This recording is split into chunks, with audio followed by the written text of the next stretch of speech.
الحمد لله رب العالمين والعاقبة للمتقين والصلاة والسلام على أشرف الأنبياء نبينا محمد وعلى آله وأصحابه أجمعين سبحانك لا علم لنا إلا ما علمتنا إنك أنت العليم الحكيم رب اشرح لي صدري ويسر لي أمري واحلل عقدة من لساني يفقه قولي أما بعد.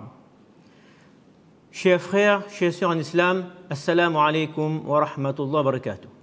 Remercions Allah subhanahu wa ta'ala de nous avoir accordé iman. Remercions Allah subhanahu wa ta'ala qui nous a permis d'entrer dans ce mois béni de Ramadan avec toutes ses barakas, toutes ses bénédictions, avec toutes ses vertus. On demande à Allah subhanahu wa ta'ala qu'il nous fasse profiter pleinement de ces jours de solde. Oui, avec peu d'efforts, on reçoit des milliers et des milliers de récompenses. Une bonne action qui est multipliée jusqu'à 700 fois. Par exemple, une lecture complète du Coran Sharif peut nous rapporter jusqu'à plus de 2 milliards de récompenses durant ce mois de Ramadan. Il faut au moins qu'on passe moins de temps dans les choses futiles, de contrôler nos écrans, d'échanger les films et les séries par la lecture du Coran ou d'écouter les histoires des prophètes alayhimus salam ou des compagnons radiyallahu anhum. Ou bien aussi, on peut écouter les différents programmes proposés par les ulama qui sont en ligne. Il faut créer cette ambiance de la pratique de din dans la maison, cette ambiance de Ramadan, pour que nos enfants puissent prendre exemple sur nous. Surtout, mes chers frères et sœurs, qu'on ne passe pas à côté de ce mois extraordinaire, car peut-être c'est le dernier de notre vie. On demande à Allah subhanahu wa ta'ala qu'il nous fasse mourir avec iman et nous garde en bonne santé. Et surtout, qu'il nous permet de patienter et de sortir de cette épreuve dans laquelle on se trouve, avec le confinement, le virus et tout ce qui en découle. Justement, pour pouvoir passer avec succès cette épreuve et ce cap, on va étudier aujourd'hui deux noms divins d'Allah subhanahu wa ta'ala. Que si on s'en imprègne vraiment, on comprend vraiment son sens, alors ce sera facile pour nous de passer chaque épreuve de notre vie. Oui, chaque difficulté qu'on rencontre dans le présent, qu'on rencontrera dans le futur, ce sera facile pour nous. Ces deux noms divins sont Al-Qawi et Al-Matin. On commencera à donner la définition, on citera les versets du Coran dans lesquels ils se trouvent, on parlera de l'effort et de l'effet sur notre iman, notre foi. Quatrième point, on découvrira ou on redécouvrira un trésor du paradis. Et enfin, on terminera par un dhikr et un dua, incha'Allah. La définition Al-Qawi. Al-Qawi, قال الجوهري القوة خلاف الضعف. Al-Jahari, rahimahullah, il dit en ce sens que la force, c'est le contraire de la faiblesse. Dans le Coran, Allah subhanahu wa ta'ala, qu'est-ce qu'il dit? وَخُلِقَ الْإِنسَانُ ضَعِيفًا, qu'on a créé l'être humain qui est faible. Donc, Al-Qawi, de la racine étymologique Qawiya, il a pour connotation le fait d'être fort, vigoureux, puissant, le fait d'être robuste. On emploie aussi le mot Qawi lorsqu'on est fort dans tous les aspects et non pas seulement dans une seule situation. Matin, dérivé du nom matana, qui signifie la vigueur, la fermeté, la solidité, le fait d'être fort, robuste et ferme. Al-Matin, ce qui devient fort et qui s'épaissit de la terre, min al-ard, et qui devient ferme. En fait, Al-Matin est plus puissant qu'Al-Qawi parce que la force est doublée. Dans le Coran, Al-Qawi est cité 9 fois. Donc, Al-Qawi qui signifie le très fort, le très puissant. Allah subhanahu wa ta'ala est le plus puissant, le plus fort. Sa force ne se limite pas, n'est pas limitée. Il ne se décrit pas avec des définitions de la force physique. Dans la sourate Al-Anfal, ayat 52, Allah subhanahu wa ta'ala, qu'est-ce qu'il dit? كدأب آل فرعون والذين من قبلهم كفروا بآيات الله فأخذهم الله بذنوبهم إن الله قوي شديد العقاب. Il en fut de même des gens de Pharaon et ceux qui, avant eux, n'avaient pas cru aux signes, aux enseignements d'Allah subhanahu wa ta'ala. Allah subhanahu wa ta'ala les saisit pour leurs péchés. Allah est certes fort et sévère en punition. On voit bien que la force d'Allah subhanahu wa ta'ala arrive avant la punition. Inna Allah qawi. C'est-à-dire que Allah subhanahu wa ta'ala, par sa force, a ouvert la mer pour Moussa alayhi salam. Ensuite, la punition est venue pour Pharaon. Un autre ayat du Coran, un autre verset, dans la sourate Al-Qasas, Allah subhanahu wa ta'ala, il cite قالت إحداهما يا أبت استأجره إن خير من استأجرت القوي الأمين القوي الأمين. L'une d'elles dit, ô mon père, engage-le à ton service moyennant salaire, car le meilleur à engager est celui qui est fort et digne de confiance. Ensuite, on retrouve 7 passages du Coran dans cette sourate où Allah subhanahu wa ta'ala donc amène le nom Al-Qawi et Al-Aziz. La Qawiyyun Aziz, Inna Allah la Qawiyyun Aziz, Inna Allah wa huwa al-Qawiyyul Aziz. Donc on retrouve dans la sourate Hud, la sourate Shura, la sourate Hadid, la sourate Al-Mujadala, la sourate Al-Ahzab et 2 versets dans la sourate Al-Hajj. Donc maintenant, l'autre nom divin d'Allah subhanahu wa ta'ala qui est Al-Matin. Alors Al-Matin revient et cité une seule fois dans le Coran. Alors pour les hafiz, vous pouvez trouver quel endroit si c'est une seule fois. Dans la sourate, quelle sourate? Sourate Al-Dhariyat, ayat 58. Donc si on prend le ayat qui est avant, Allah subhanahu wa ta'ala, qu'est-ce qu'il dit? وَمَا خَلَقْتُ الْجِنَّ وَالْإِنسَ إِلَّا لِيَعْبُدُونَ مَا أُرِيدُ مِنْهُمْ مِنْ رِزْقٍ وَمَا أُرِيدُ أَنْ يُطْعِمُونَ إِنَّ اللَّهَ هُوَ الرَّزَّاقُ ذُو الْقُوَّةِ الْمَتِينُ. Allah subhanahu wa ta'ala, qu'est-ce qu'il nous dit? J'ai créé les djinns et les hommes pour qu'ils m'adorent. Je ne cherche pas d'eux une subsistance. Je ne veux pas qu'ils me nourrissent. En vérité, c'est Allah subhanahu wa ta'ala qui est le grand pourvoyeur, Ar-Razzaq, Dhul Quwwatil Matin, le détenteur de la force, l'inébranlable. Allah subhanahu wa ta'ala, il nous parle de ibadat. Ensuite, il nous parle de nourriture pour nous dire que nous, on doit faire l'adoration d'Allah subhanahu wa ta'ala. C'est Allah subhanahu wa ta'ala, c'est lui qui nous nourrit. Et il est Quwwa al-Matin, c'est-à-dire Kamal al-Quwwa, la perfection dans toute sa force. Quand on dit Dinul Matin, c'est le din complet. Il ne manque rien. Il n'y a rien à ajouter ni à retirer. Allah subhanahu wa ta'ala veut nous faire comprendre que celui qui est fort, c'est celui qui est fort dans l'adoration. L'homme fort auprès d'Allah subhanahu wa ta'ala, ce n'est pas celui qui peut pousser 200 kilos, mais celui qui peut pousser sa couverture 4h à 5h du matin pour faire la salat.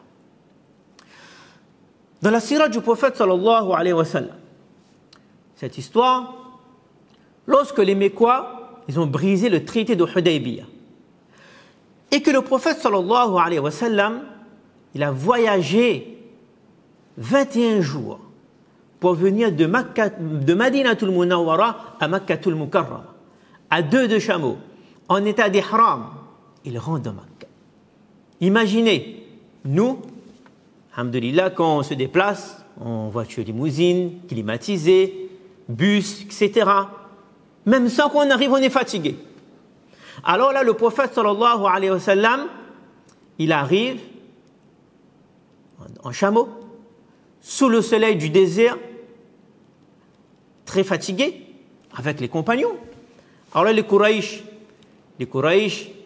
comme ils ne peuvent plus attaquer physiquement les musulmans, qu'est-ce qu'ils font? Mais ils commencent à les attaquer moralement, psychologiquement. Qu'est-ce qu'ils disent? Regardez ces gens-là.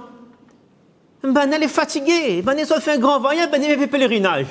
Ils sont venus faire un ibadat, un pèlerinage, mais ils sont fatigués. Alors, le prophète sallallahu alayhi wa sallam réunit ses compagnons. Qu'est-ce qu'il a dit? Allons faire le tawaf.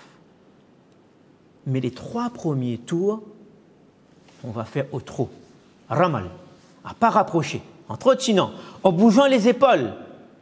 Imaginez cette fatigue de 21 jours. Maintenant, on leur demande de courir. Premier tour, ils le font. Donc, ils découvrent les épaules pour montrer qu'ils sont forts. Deuxième tour, ils montrent qu'ils sont forts. Troisième tour.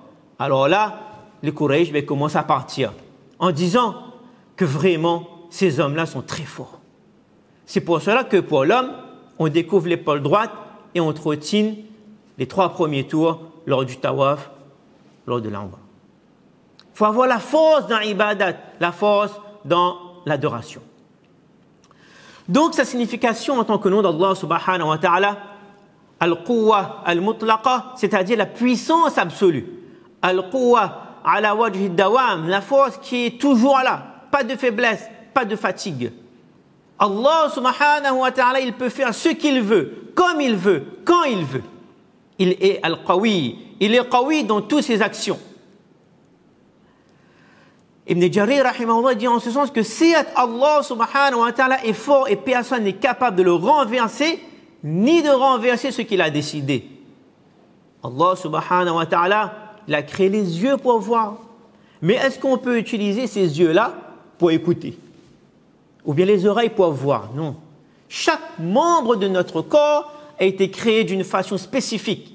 Et personne ne peut l'utiliser pour une autre fonction. Alors,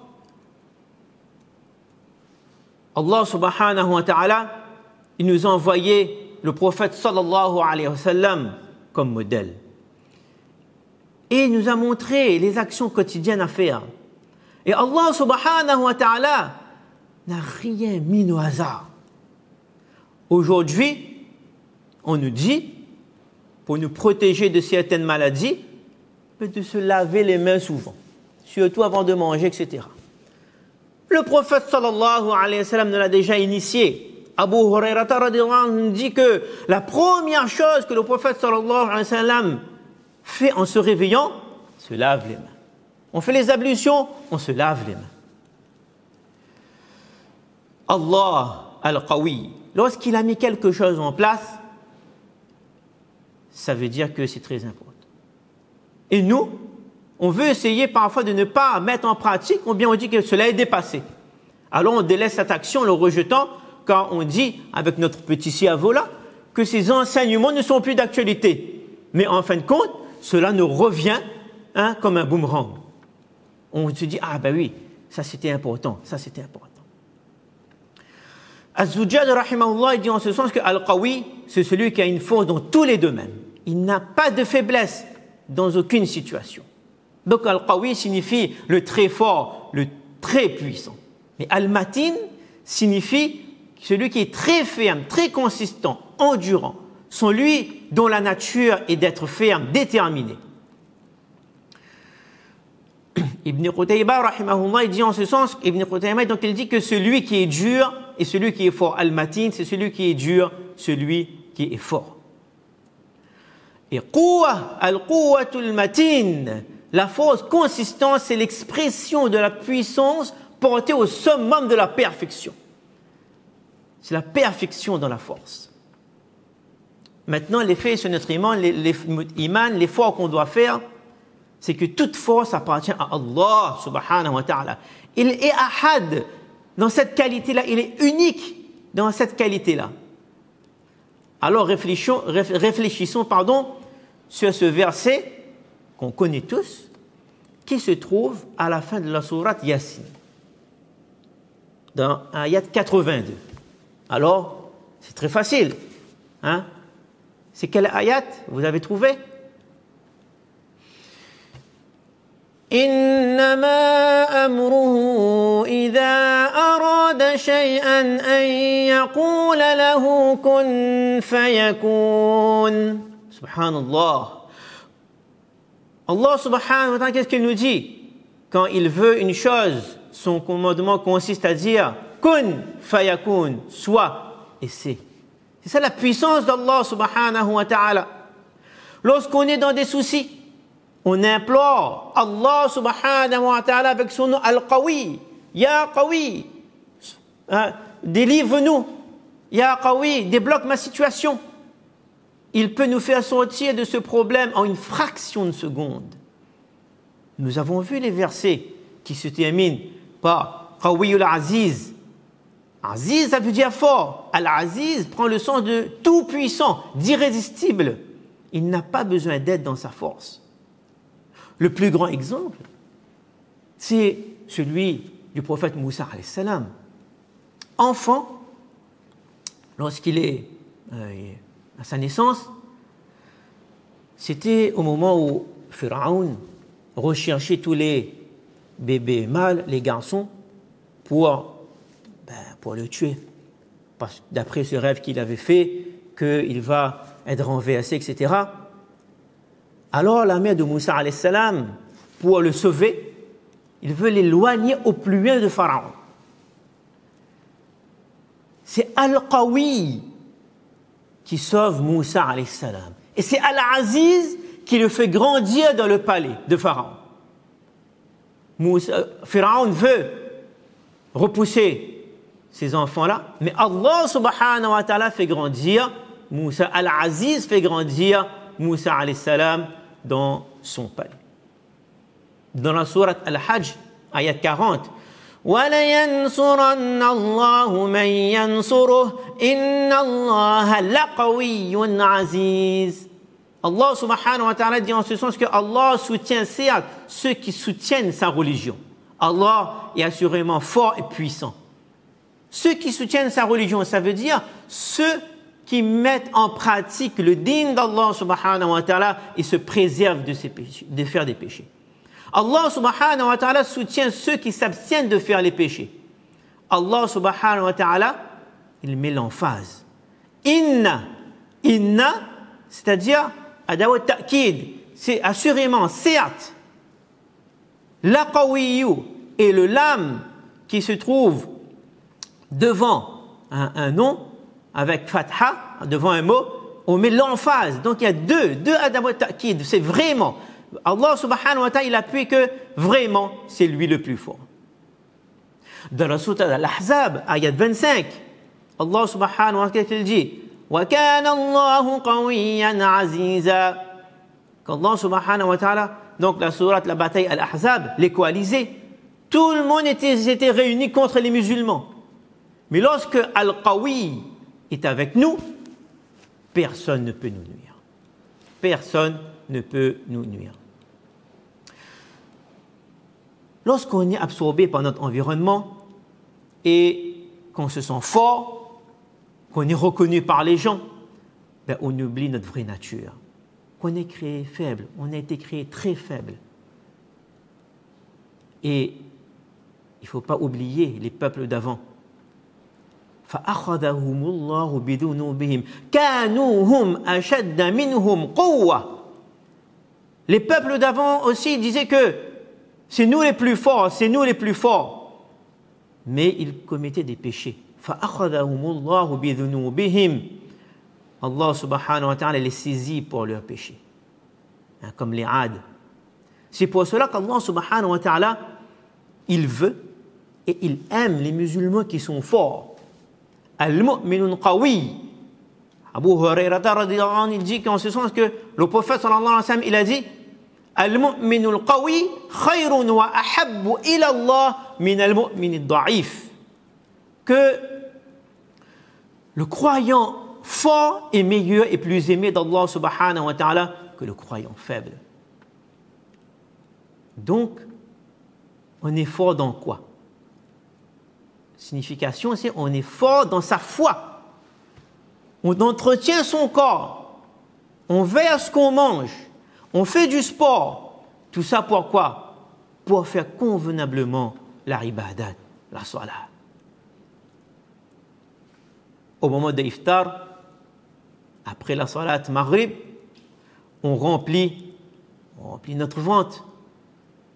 Mais ensuite, après, arrivé au moment du tarawih, on est fatigué, on a trop mangé. Il faut être dans le juste milieu. Enfin, 4e point, le trésor du Jannah, le trésor du paradis. La base de ce nom Al-Qawi Al-Matin se trouve dans ce trésor. Certaines personnes, lorsqu'ils parcourent le monde, contemplent la nature, ils disent que ça c'est un paradis sur la terre. Plus particulièrement lorsqu'on se trouve sur une plage déserte et que l'eau y est transparente, qu'on voit les poissons, qu'on nage avec les dauphins.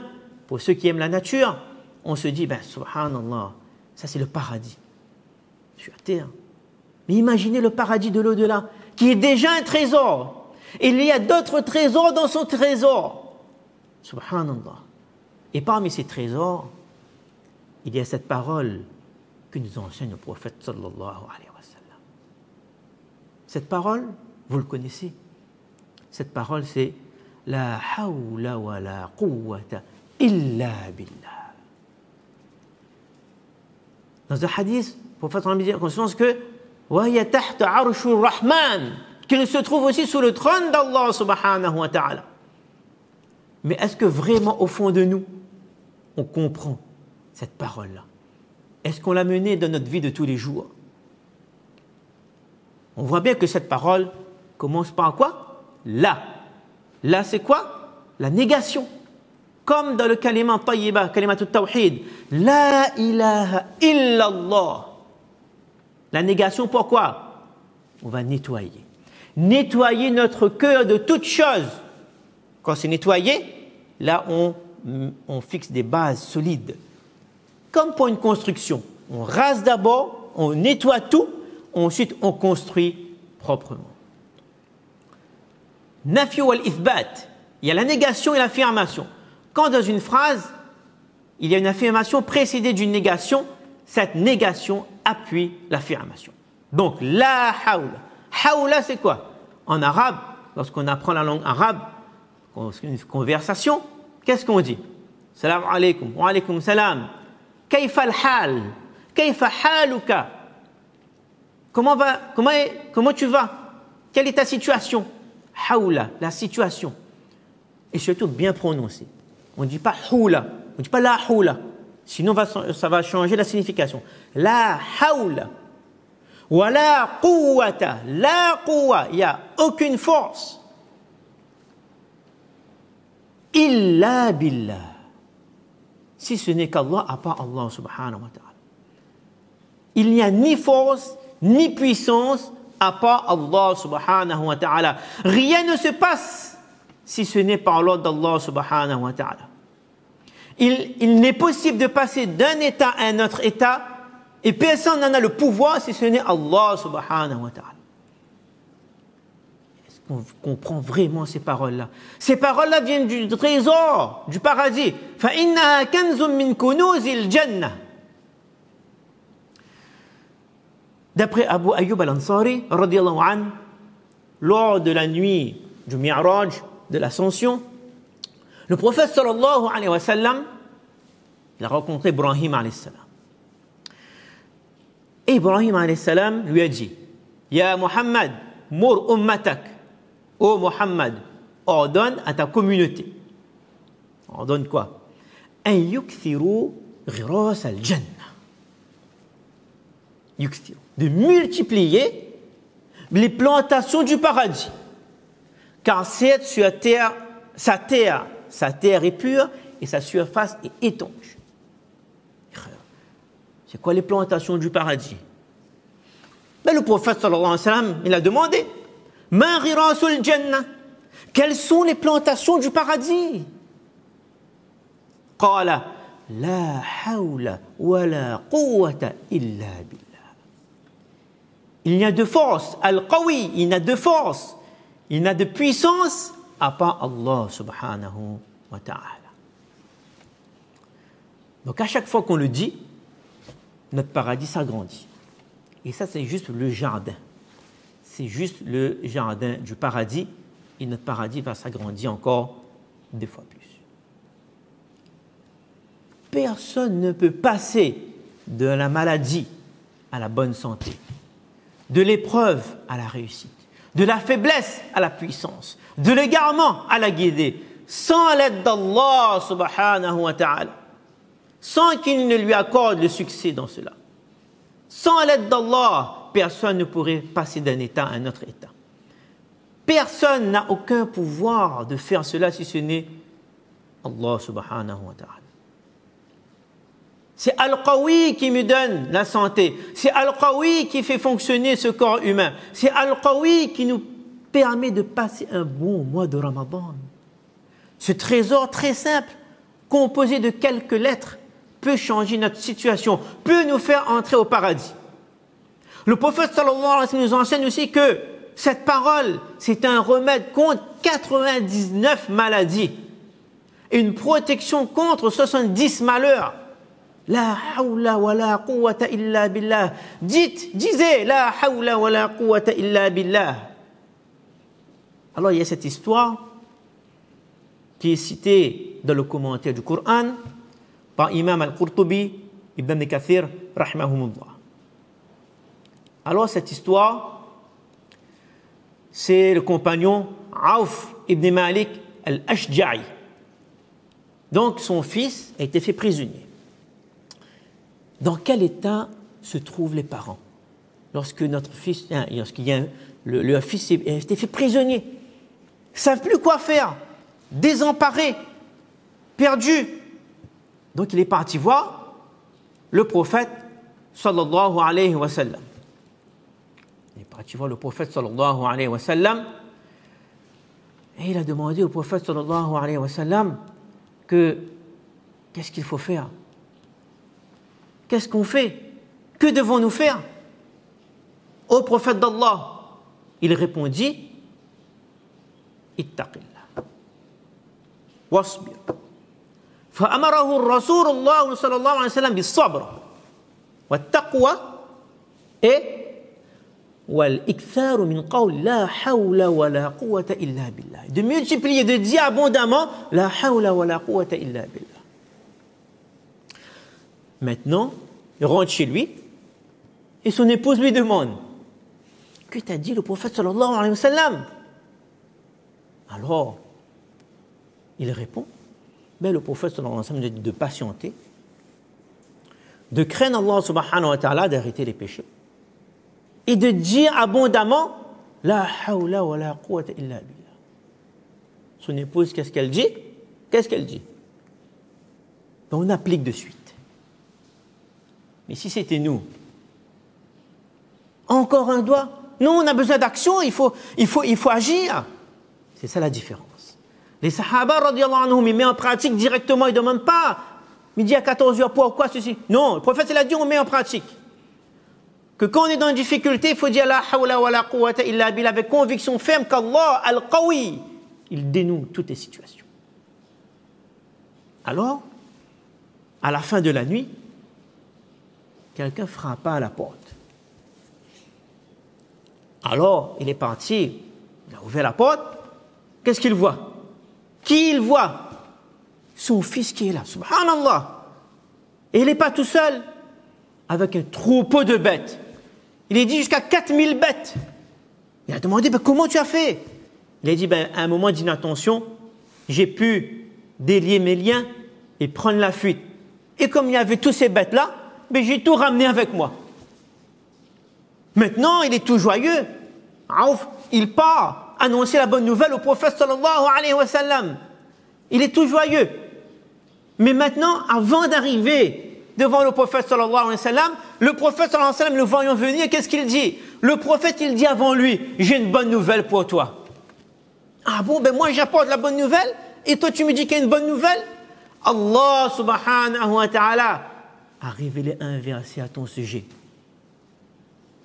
ومن يتق الله يجعل له مخرجا ويرزقه من حيث لا يحتسب ومن يتوكل على الله فهو حسبه إن الله بالغ أمره قد جعل الله لكل شيء قدرا. Allah subhanahu wa ta'ala, il dit وَمَنْ يَتَّقِ اللَّهَ يَجْعَلْ لَهُ مَخْرَجًا. Quiconque craint Allah subhanahu wa ta'ala, il lui donnera une issue favorable.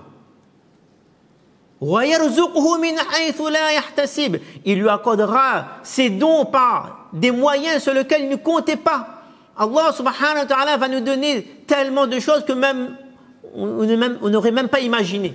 وَمَنْ يَتَوَكَّلَ عَلَى اللَّهِ فَهُوَ حَسْبُهُ. Quiconque place sa confiance en Allah subhanahu wa ta'ala, Allah subhanahu wa ta'ala lui suffit. Allah subhanahu wa ta'ala atteint ce qu'il propose et Allah subhanahu wa ta'ala a assigné une mesure à chaque chose. Donc c'est le deuxième et troisième verset de la sourate At-Talaq. Donc mes chers frères et sœurs, essayons de mettre en pratique, de comprendre ces quelques paroles. La hawla wa la quwwata illa billah. Soyons convaincus que nous demandons secours à Allah subhanahu wa ta'ala, al-qawi, al-matin. Nous cherchons son aide car il est capable de tout, de guérir d'un cancer, de nous sortir de la pauvreté, de changer les cœurs, d'enlever la tristesse et le malheur sur le champ, de nous sortir de toute situation complexe. On a un entretien à faire, la hawla wa la quwwata illa billah. On a la salatul tarawih à faire, on est stressé, la hawla wa la quwwata illa billah. On a un cours à faire, on a un exposé à faire, n'importe quelle situation, la hawla wa la quwwata illa billah. On place notre confiance en Allah subhanahu wa ta'ala. Ces paroles faciles, quelques syllabes, 3 secondes, qui est magnifique, qui est grandiose, un trésor du paradis. On peut le dire jusqu'à 300, 500, 1000 fois par jour, avec conviction ferme que Al-Qawi peut tout faire et Allah subhanahu wa ta'ala sera toujours avec nous. On termine par ce dua-là et cette parole-là lorsqu'on entend l'adhan. L'adhan, alhamdulillah, a repris et c'est avec joie qu'on entend l'adhan. Vertu de l'adhan, alors, lorsque le prophète sallallahu alayhi wa sallam, il dit à ses compagnons que celui qui donne adhan, celui qui fait l'appel à la prière, le mu'adhin, sa récompense c'est quoi? Parmi toutes les récompenses, c'est que lorsqu'il fait adhan, le nombre de personnes qui sont venues faire la salat, lui aussi la récompense. C'est-à-dire que si 100 personnes, 1000 personnes sont venues à la salat parce qu'ils ont entendu adhan, lui aussi il a la récompense comme s'il a fait 100 fois la salat. Alors les compagnons, ils disent, on va se bagarrer pour faire l'adhan. Il n'y a pas de solution pour avoir les mêmes récompenses. Et le prophète sallallahu alayhi wa sallam dit, oui, il y a une solution. C'est quoi? C'est quoi la solution? C'est lorsqu'on entend adhan, de répondre à l'adhan. Ah oui. Allahu Akbar, Allahu Akbar. On répond, Allahu Akbar, Allahu Akbar. Ashhadu an la ilaha illallah. Ashhadu an la ilaha illallah. Ashhadu anna Muhammadan Rasulullah. Mais arrivé, Hayya ala as-salah, Hayya ala al-falah. On ne dit pas Hayya ala as-salah, Hayya ala al-falah. Qu'est-ce qu'on dit? La hawla wa la quwwata illa billah. Ça veut dire que, oh Allah, je n'ai ni la capacité de répondre au mu'adhin, ni la capacité d'accomplir cette salat, si ce n'est avec ton aide. Et par lequel tu m'accordes le succès. On ne peut faire la salat que si Allah subhanahu wa ta'ala nous accorde la force de le faire. On voit l'importance du dhikr, de répéter les phrases de l'adhan. Si pour cela, peut-être que parfois lorsqu'on entendait adhan, on pouvait faire la salat, mais on n'a pas fait la salat. Parce qu'on n'a pas demandé l'aide à Allah subhanahu wa ta'ala, on n'a pas répondu à l'adhan. Dans le Coran, Allah subhanahu wa ta'ala, qu'est-ce qu'il dit? Un ayat, justement. إن في خلق السماوات والأرض واختلاف الليل والنهار لآيات لأولي الألباب الذين يذكرون الله قياما وقعودا وعلى جنوبهم ويتفكرون في خلق السماوات والأرض ربنا ما خلقت هذا باطلا سبحانك فقنا عذاب النار. En vérité, dans la création des cieux et de la terre, dans l'alternance de la nuit et du jour, il y a certes des signes pour les doués d'intelligence qui, debout, assis, sur le côté, qu'est-ce qu'ils font? Ils invoquent Allah subhanahu wa ta'ala. Ils méditent sur la création des cieux et de la terre en disant que notre Seigneur, tu n'as pas créé cela en vain. Subhanak, gloire à toi. Quand est-ce qu'on dit Subhana? Qu'on a reconnu la puissance d'Allah subhanahu wa ta'ala, la force d'Allah subhanahu wa ta'ala. On dit Subhanallah, qu'on reconnaît la puissance d'Allah subhanahu wa ta'ala et sa force infinie. Ce ciel qui est au-dessus de notre tête, qui tient 100 colonnes depuis sa création. On médite Subhanallah, la hawla wa la quwwata illa billah. Qu'on voit quelque chose qui est extraordinaire à nos yeux et qu'on sent au plus profond de nous-mêmes que la force et la puissance appartient à Allah subhanahu wa ta'ala. On comprend la hawla wa la quwwata illa billah. Et il y a le dhikr. Subhanallah, alhamdulillah, la ilaha illallah, Allahu akbar. Qu'est-ce qu'on... Ça, c'est la preuve que le dhikr, c'est l'acte le plus grand parmi les actes d'adoration. Le dhikr purifie le cœur et on doit le dire abondamment. On a appris à la madrasa les paroles. Tout le monde connaît troisième kalima. Kalima et tamjid. On a appris à la madrasa. Qu'est-ce que ce kalima et qu'est-ce qu'elle contient? Elle contient les 5 paroles grandioses. Subhanallahi walhamdulillahi wa la ilaha illallah wallahu akbar wa la hawla wa la quwwata illa billahil aliyyil azim. Récitons abondamment ces 5 paroles tous les jours afin qu'Allah subhanahu wa ta'ala enlève cette épreuve le plus rapidement. Car lorsqu'on est dans difficulté, on espère que la situation change, comme dans ce confinement avec cette épreuve, ce virus qu'Allah subhanahu wa ta'ala il a envoyé. Profitons durant ce mois de Ramadan aussi de dire beaucoup ces 5 paroles-là. Enfin, pour terminer, le prophète sallallahu alayhi wa sallam nous a enseigné que lorsqu'un musulman il sort de sa maison, il y a un doua à lire. Quel est ce doua? Vous connaissez ce doua? Commence par Bismillahi tawakkaltu ala Allah. La hawla wa la quwwata illa billah. Doua en sortant de la maison. Au nom d'Allah, Bismillah, je m'en remets à Allah. Il n'y a de force ni de puissance en dehors d'Allah subhanahu wa ta'ala. Tawakkaltu ala Allah. Fait partie de la sunna de dire à chaque fois qu'on sort chez nous, car dans cela il y a une demande d'aide afin qu'Allah subhanahu wa ta'ala nous aide lorsqu'on va sortir. On prend toutes les précautions qu'il faut, mais on met notre confiance en Allah subhanahu wa ta'ala. Combien de personnes ils ont pris leurs précautions? Toutes leurs précautions, mais ils ont été atteints par le virus. Donc on met notre confiance en Allah subhanahu wa ta'ala. Donc Allah subhanahu wa ta'ala nous accorde la compréhension de ces quelques paroles, nous fasse comprendre les noms divins d'Allah subhanahu wa ta'ala, ces noms divins nous permettent justement de le connaître, qu'Allah subhanahu wa ta'ala nous permet de passer les jours qui restent de ce mois béni dans son adoration, de profiter de la pluie de miséricorde qui est déversée durant ce mois de Ramadan, dans la deuxième décade plus particulièrement, de reconnaître ses péchés, de demander pardon à Allah subhanahu wa ta'ala. On a une panoplie, une panel de ibadat. Si Allah subhanahu wa ta'ala l'a mis à notre disposition, on peut faire la salat, on peut faire court, on peut faire long, on peut faire des sijdas plus longs, on fait des rukus plus longs si on aime de faire ruku, si on aime faire sijda, si on aime faire la lecture dans la salat, on peut faire long.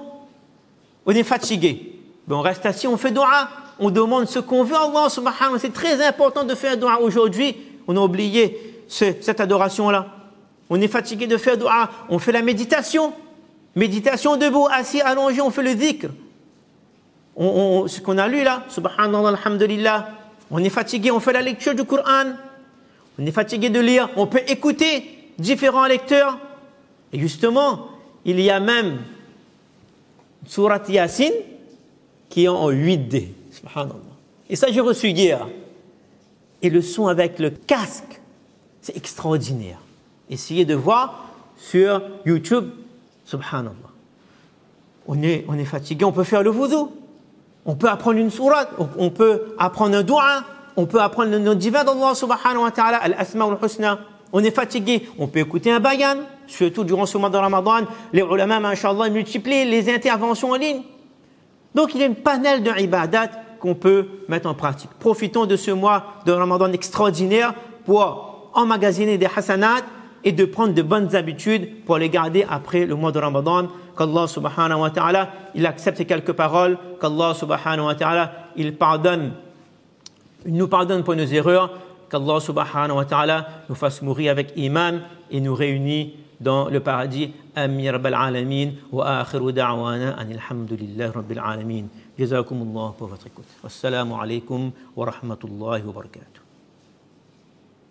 Mes frères, mes mères et sœurs, même si aujourd'hui nos masajid sont fermés, il nous est possible d'accomplir la salat de Jumu'ah à la maison, tout en prenant les précautions nécessaires, tout en restant dans le cadre de la législation, d'autant plus que la prière de Jumu'ah, la salat de Jumu'ah est remplie de mérites. Le prophète sallallahu alayhi wa sallam n'a-t-il pas dit les péchés commis d'une salat quotidienne à l'autre, d'une prière de Jumu'ah à l'autre, de même que d'un mois de Ramadan à un autre, s'effacent grâce à ces actes d'adoration, à condition de s'éloigner des péchés capitaux. Maintenant, la question qu'on pourrait se demander, étant donné que nous sommes tous confinés chez nous, comment accomplir la salat Jumu'ah à la maison?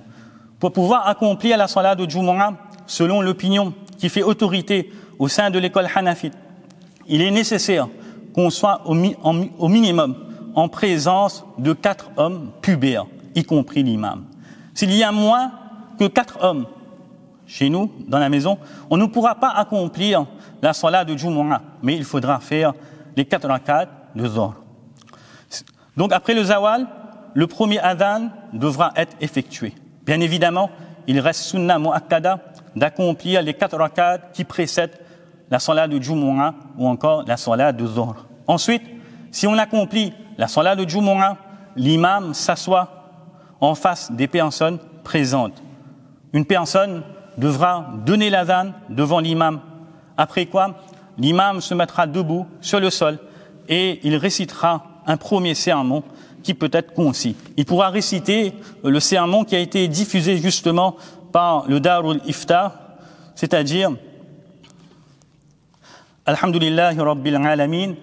والصلاة والسلام على رسوله الكريم سيد الأنبياء والمرسلين وعلى آله وأصحابه أجمعين أما بعد قال الله تعالى أعوذ بالله من الشيطان الرجيم بسم الله الرحمن الرحيم يا أيها الذين آمنوا اتقوا الله حق تقاته ولا تموتن إلا وأنتم مسلمون أقول قولي هذا وأستغفر الله لي ولكم ولسائر المسلمين فاستغفروه فإنه هو الغفور الرحيم.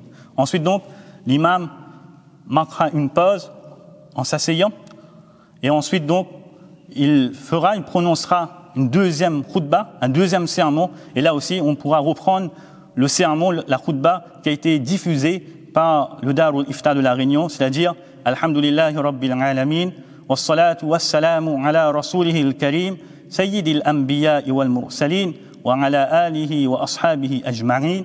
أما بعد قال الله تعالى أعوذ بالله من الشيطان الرجيم بسم الله الرحمن الرحيم إن الله وملائكته يصلون على النبي يا أيها الذين آمنوا صلوا عليه وسلموا تسليما اللهم صل على سيدنا محمد وعلى آل سيدنا محمد وبارك وسلم ربنا آتنا في الدنيا حسنة وفي الآخرة حسنة وقنا عذاب النار ولذكر الله أكبر والله يعلم ما تصنعون.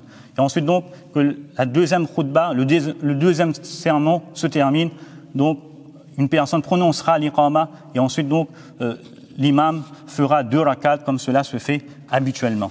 Et si une personne ne peut pas accomplir la salat de Jumu'ah, comme on a dit, il lui sera obligatoire d'accomplir les 4 rakats de la salat de Dhuhr. Donc concernant la salat de Jumu'ah, les règles juridiques par rapport à la salat, n'hésitez pas à contacter l'ulama si jamais vous avez des questions. Et aussi, il est important de rappeler qu'on doit respecter les règles, les gestes barrières qui nous ont été dictés par la législation. Et il faut savoir que ces gestes barrières s'inscrivent dans le cadre de la charia également. Comme par exemple, on nous demande de laver fréquemment nos mains et la charia nous incite, nous recommande justement à laver nos mains dès qu'on se réveille, etc. Donc à nous de respecter ces consignes qui nous ont été dictées et ces consignes ont été dictées justement pour notre protection, pour notre salut.